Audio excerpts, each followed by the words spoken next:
அனைவருக்கும் இனிய காலை வணக்கம். ஆரஞ்சு கலர் ரோஜா செடி ஒரு மாதத்துக்கு முன்னாடி ட்ரிம் பண்ணி விட்டேங்க. இப்போ பாருங்கள், சைட் பிரான்ச்சஸ் நல்லா வளர்ந்து வந்திருக்கு. மொட்டுக்களும் இப்போ நிறைய வந்துட்டுருக்குங்க. ஆரஞ்சு ரோஜா செடியில் மட்டும் இலைகள் எப்பயுமே டார்க் க்ரீனாக தாங்க பார்க்க அழகாக இருக்கும். பிங்க் கலர் ரோஜா செடி இன்றைக்கி ஒரு 5 பூ பூத்துருக்குங்க. 7 டேஸில் ஒரு 7 பூ பூத்துருந்ததுங்க. பழைய செடியில் 5 பூ இருந்தது. 3 மாதத்துக்கு முன்னாடி வாங்கி வச்ச செடியில் 2 பூ இருந்ததுங்க. அதையும் கட் பண்ணி எடுத்துக்கிட்டேங்க.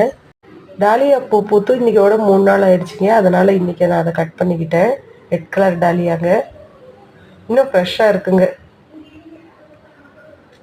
காஷ்மீர் ரோஸில் ஒரு 4 பூ இருந்தது.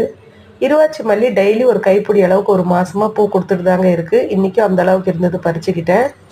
ஹைப்ரிட் செம்பருத்தியில் சின்ன ஹைப்ரிட் செம்பருத்தி காலையிலேயே நான் பறிச்சுட்டேங்க. பெரிய ஹைப்ரிட் செம்பருத்தியில் 2, எல்லோ கலரில் ஒரு 3 ரோஸ் இருக்குங்க. இன்றைக்கான அறுவடை இதுதாங்க. என் வீடியோ பிடிச்சிருந்தா சப்ஸ்கிரைப் பண்ணுங்கள், லைக் பண்ணுங்கள், ஷேர் பண்ணுங்கள். பாய்.